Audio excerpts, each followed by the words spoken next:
Hey there, Baron J here, and today I'm going to bring you something completely different. So, I used to read the funny pages as a kid, and I would beg for collections of Garfield and Calvin and Hobbes comics for my birthday. Later on, I discovered the internet, which somehow, before discovering its primary use, I googled internet comics and came across some of the original webcomics you guys know and love. Nowadays, I don't read the funnies, but I do have a bookmarks bar filled with content that I check on a constant basis. I wanted to show you my favorites and maybe a few that you didn't know about. I'll list these off in no particular order, but I will try to get to a few of the more popular ones just right off the bat, so this isn't a recursion fest for those that know about them. Also, since some of these artists have multiple works, I'll be listing the authors first to simplify that process. So, let's begin. Mike Krahulik and Jerry Holkins, Penny Arcade, The Trenches, and various others. These motherfuckers. These guys are the grand poobahs of webcomics, and totally not in an evil empire monarchy kind of way. Well, maybe a little. Jerry does seem kinda shifty. Mork Krahallo's art style is incredibly unique, being both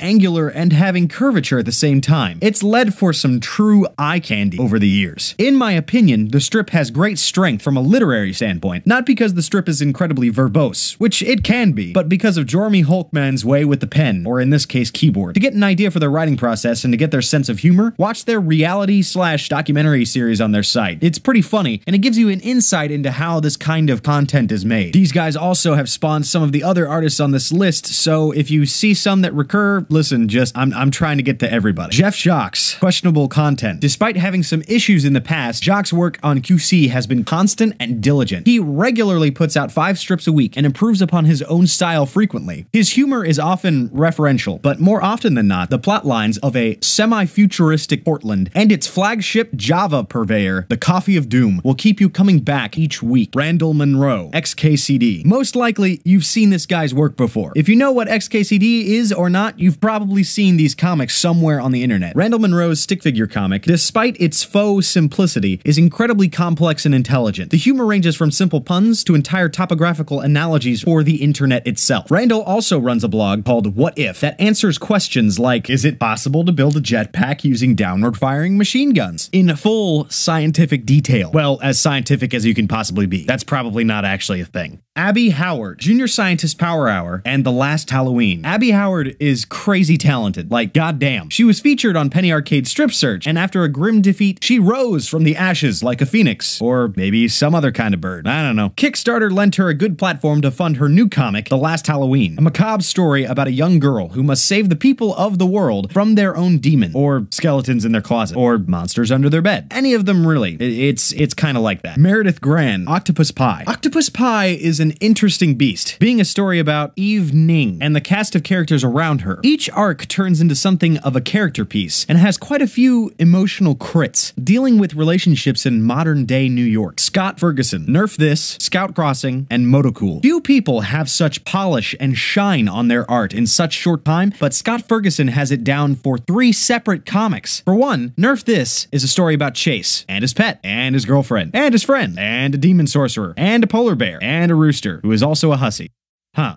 Yeah, there's a lot of stuff here. Scout Crossing is a semi-superhero story about a guy with supercharged tattoos who battles for territories and to protect the people he cares about. This has some of the greatest art I've seen from a webcomic. It's incredibly hyper-stylized and looks very, very unique. The same goes for Motocool, about a delivery boy. This one's kind of new, so it still needs some more time before I say anything else about it. Aaron Diaz, Dresden Kodak. Kimiko Ross is a scientist. She does science to things. She also finds a robot thing. Then things happen. Like, that's all I'm gonna tell you. Dresden Kodak is a collection of work by Aaron Diaz, which ranges from supernatural D&D sessions to analysis of Darwin's work. However, his strength is from his series following Kimiko and Hob, which is encapsulated in a self-titled storyline called Hob. Recently, he's been working on the sequel, Dark Science, and this man's art speaks for itself. God damn. The structure is unlike any other comic I've ever seen, in digital or print. Scott Kurtz, PvP, Table Titans, and The Trenches. Scott Kurtz is a beautiful man, just beautiful. His presence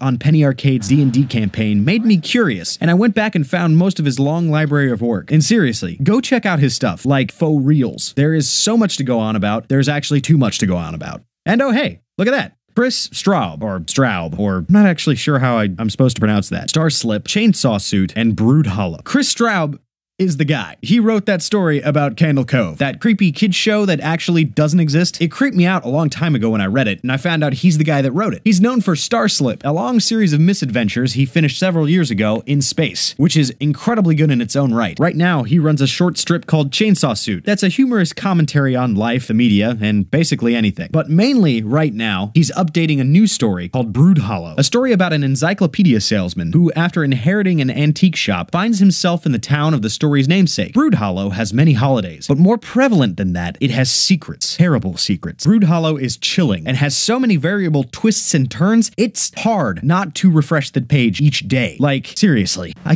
can't stop. I can't stop. I can't stop!